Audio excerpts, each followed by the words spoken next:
در زمانهای قدیم ترین، در همان زمانی که در روی زمین خیلی کم آدم بود، در کشور آلتای تماما آدمی نبود و به این کشور 7 برادران آمدند. این برادران مثل 7 کوه پابرجا و قوی، مثل 7 خرس با قوت و شجاع، مثل 7 گرگ یک دل و اتفاق بودند و با زور بازو زندگی خود را به پیش می بردند. از کسی و چیزی هراسی نداشتند و دوستانه زندگی می کردند. روزی برادران با هم خوراک شام می خوردند و مصلحت کرده به خلاصه آمدند که برادری خردیشان را خانه‌دار می کنند، زیرا در موی سری آنها الکی سفیدی افتاده بود و برادری خردی آنها هنوز جوان و زیبا بود و دوام دهنده اولاد آنها باید می شد. تنها یک مشکلی بود: عروس را از کجا یابند؟ زیرا در آلتای بغیر از آنها دیگر انسانی نبود. در آسمان اولکر خان زندگی می کند که دختر زیبایی دارد، گفت برادری خردی شرمیده. برادران فهمیدند که برادری خردیشان عاشق نازنین آسمانی شده است. برادران 7 عصای خوبی را گرفتند و به قله بلندترین کوه برآمدند و از آنجا به آسمان روانه شدند. آنها خیمه اولکرخان را یافتند و به خیمه در آمدند. اولکرخان در تخت زرین نشسته و در گرد او ساکنان آسمانی، بهادران عجیب و غریب جمع آمده بودند. برادران به اهل خیمه خان تعظیم کردند و اولکرخان داد زد: شما ساکنان قشاق زمین را کی به خیمه من راه داد؟ روید از اینجا، مرا در نزد مهمانهای معتبرم شرمنده نکنید. پهلوان 7 کله آدمخور دلبگین که دایما سوار بر زگاو کبود می گشت به برادران نگاه کرد و خوشنود شد. خوراک به پیش من با پای خودش آمده است. کابان پهلوان سواره اسب کبود به سوی برادران نگاه خود پسندانه کرد و مغرورانه به سلامشان جوابی نداد. دیگر بهادران و مهمانها به سوی برادران حتی نیم نگاه نکردند. برادران تحفه هایشان را به خان دادند و از او خواهش کردند که دخترش را به برادری خردی آنها بدهد. خان راضی نشد، اما برادران اصرار می کردند و از خیمه خان نمی برآمدند. خان ناعلاج به همه روی آورد و گفت: همه شما به طلب دختر من آمده اید.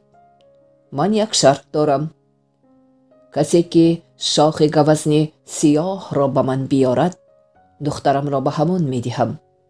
گوزن سیاه با شاخهایش ستاره ها را می کند و با سمهایش آنها را پایمال و نابود می کند. می خواهم که کسی ما را از او خلاص کند. اولین شده پهلوان 7 سره به برزگاو کبودش سوار شد و به جستجوی گوزن سیاه تاخت. از پس او پهلوان کابان به اسب کبودش سوار شد و دوید و از پس آنها تیمور پهلوان. آنها در یک چشم زدن از چشمها غایب شدند. از همه آخر برادران از خیمه برآمدند و عصاهای خود را به دست گرفتند و به راه برآمدند. یک قدم برادران به 7 گز برابر بود و در 7 روز برادران از پهلوانهای دیگر، حتی از 7 کله آدم خور هم پیش گذاشتند. آدم خوری 7 کله به غضب آمد و داد زد: با دستم افتید، زنده نمیمانید. برادر کلانی کول سر راه را دید و به کول خم شد و تمام آب کول را با تا قطره آخرین نوشید. 7 کله آدم خور به برادران نزدیک شد و دست یازانده از پای اسب برادر کلانی داشتنی شد و برادر کلانی تمام آب کول را به سر راه او ریخت. آدم خوری 7 کله از آب گذشته نتوانسته خیلی عقیب ماند. برادران به راه نزدیکترین و پرخفترین رفته از دیگر پهلوانان آسمانی خیلی پیش گذشتند. آنها کمی استراحت کردنی شدند و آواز سم اسب بهادر کابان را شنیدند. برادر دوم کوه پاره ای را آزاد برداشت و به سر راه بهادر آسمانی گذاشت و آنها راهشان را دوام دادند. رفتند و دیدند که از پسشان بهادر دیگری آسمانی تیمور می آید و برادر سیوم پاره شخی نوکتیزی را یک مشت زد و شخ پاره شد و این پاره های نوکتیز را به سر راه بهادر آسمانی افکند. اسب بهادر خوسید و از سنگ پاره های نوکتیز گذشتن نتوانست. او سرگرمی گذشتن از این سنگ پاره ها شد و برادران خیلی دور رفتند. در همین لحظه آنها گوزن سیاه را دیدند که سرگرمی ستاره کنی بود و ستاره های افتاده را پایمال می کرد. برادر چهارم نعره کشید که زمین و آسمان لرزید و گوزن سیاه نیز به هراس افتاد و از تار کوه به پایان فرآمد. برادر پنجم فرصت را مناسب یافته با یک تیر گوزن سیاه را به زمین خواباند. برادران به خیمه خانه آسمانی برگشتند و شاخهای بزرگ گوزن سیاه را به زیر پایهای او نهادند. از پوست گوزن سیاه آنها در راه مشک آب دوختند و آن را نیز به خان تحفه کردند. اما خانه آسمانی هنوز هم دخترش را به ساکنان زمین دادن نمیخواست و بهانه جویی میکرد. بگذار همه بهادران جمع شوند. میخواهم که آنها پرسم که آیا در حقیقت شما گوزن سیاه را کشتید؟ دیری نگذشته بهادران آسمانی به خیمه خانه آسمانی آمدند. همه بدخشم و بدقهر، خاکالود و چیرکین. افزای آنها را دیده خانه آسمانی دانست که برادران حقیقت را میگویند، اما باز هم نمیخواست که دخترش را به ساکنان بیکس و کوی زمین بدهد. آزمون سرودخوانی اعلان میکنم. کسی که غالب آید دخترم از آن اوست. همه به فضای کشاد برآمدند تا سرود و بیکرانه ها پرکشد. از همه پیش آدم خوری 7 سره به سرودخوانی آغاز کرد.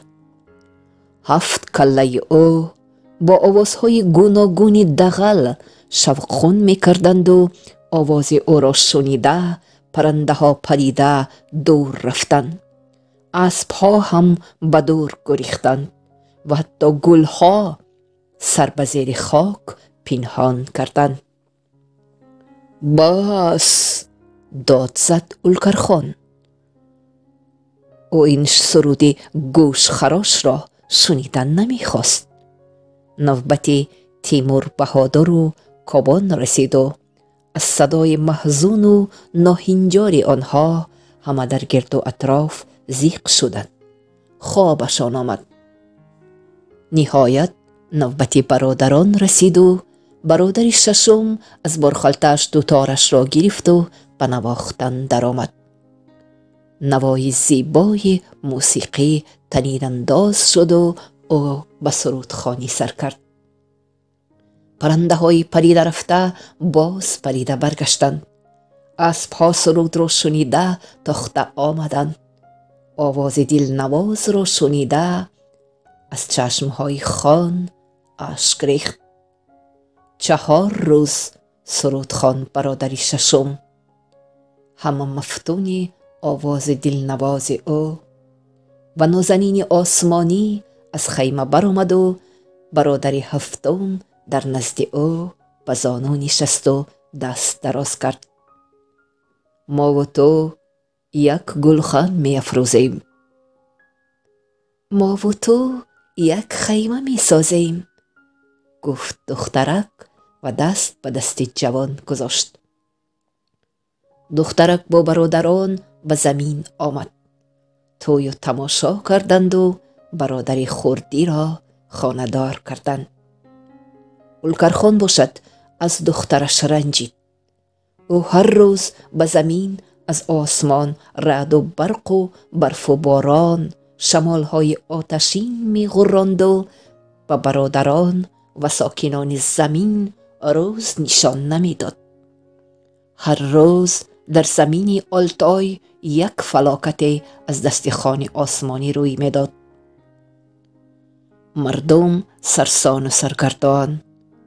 برادران به قراری آمدند که به آسمان می روند و آنجا زندگی می کنند تا که خان آسمانی ساکنان زمینی را دیگر عذاب ندهد. 7 برادران عروس زیبای برادر خردی را گرفته به آسمان کوچ بستند. حالا آنها در آسمان زندگی می کنند و مردم زمینی آنها را از دور دیده ستاره 7 دادران می نامند. ما و شما نیز این ستاره را شبانگاه می بینیم. این ستاره 7 دادران اتفاق و به هم دوست است.